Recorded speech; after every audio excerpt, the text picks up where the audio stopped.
Күздүн келиши менен өлкөдө саясий турмуш жанданып, бийликке сын айтчу жаңы оппозициялык күчтөр, кыймылдар пайда болду. Алсак жаңыдан түзүлгөн оппозициялык маанайдагы сопротивление, кыргызча айтканда каршылык көрсөтүү кыймылынын алгачкы жыйыны жакында Бишкекте болуп өттү.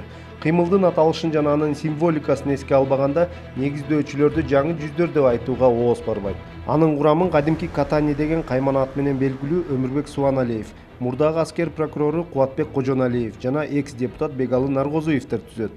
Фракциялар жогорку кеңештин жыйындар залында кандай бир саясий атаандаштыктын негизинде талашып каршышып бир идеологиялар күрөштүн негизинде бир экономикалык программалардын атаандаштыгынын негизинде премьер-министрди тандап өкмөттү тандай албай жатат. Чынында кыймылды негиздеген башкы каармандар кимдер жана алар эмне максат менен чыгып жаткандыгы баарына айтпаса да маалым болсо керек. Ага дагы кайрылабыз. Жаңы оппозициянын жыйынында алгачкы сөздү Өмүрбек Субаналиев баштап, ал 2010-жылы болуп өткөн элдик революцияны куралчан күч колдонуп бийликти тартып алуу болгон деп белгилеп өттү. Эскерте кетсек, убагында дал ушул эле сөздү мурдагы президент Курманбек Бакиев да айткан. Прошло 3,5 года после вооруженного государственного переворота, так называемой революции. Каршылык көрсөтүү кыймылынын башкы максатын айта турган болсок, мамлекеттик кадр кызматты, дин иштери боюнча комиссия сыяктуу органдар аткаруу бийлигине баш ийбей, өзүнчө бир көз карандысыз иш алып барууга тийиш деген позицияны карманышты. Ошону менен бирге жогорку кеңештеги көпчүлүк коалиция таркап, жаңы өкмөттүн курамы түзүлүш керек дейт алар. Элдин ишениминдеги өкмөттүн түзүлүшүн талап кылабыз. Бул багытта биз жер-жерлерде эл менен иш алып баруудабыз. Бул талаптар аткарылыш үчүн бардык күч-аракеттерибизди жумшап, мыйзам негизинде чара көрөбүз. Чынында убагында Өмүрбек Субаналиевди эл таза иштейт деп 80-жылдары тартылган Спрут сериалындагы башкы каарман Катаниге салыштырып келген. Арадан убакыт өтүп, ошол эле журт мактаган азаматтар бийлик үчүн позициясын уламдан улам өзгөртүп, эл ишениминен четтей берген. Алалы ошол эле кыргыздын Катаниси мурдагы бийлик учурунда ички иштер министринин орун басары, Нарындын губернатору болуп иштеп жүргөндө коомчулук сөз кыла турган көзгө басарлык бир да иш жасаган эмес. Мына ушундан кийин бийлик туура эмес жолго түшүп баратат деп бакырганы уят иш болсо керек.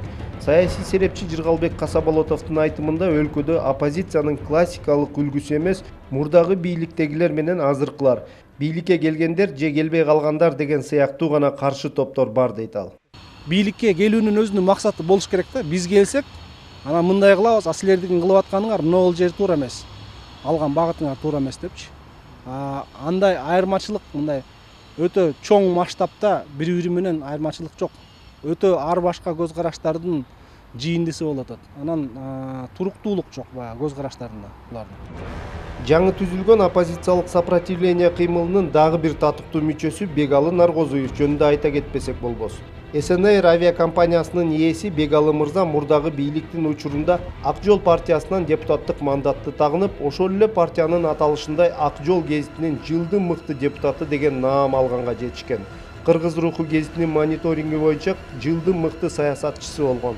Кыскасы айтып отурсаң, ушул сыяктуу көп наамдардын ээси. Бийлик алмашып 4 жылдан бери наам албай калган Бегалы Наргозуев бул ирет оппозицияга кошулуп, үн катып турган учуру.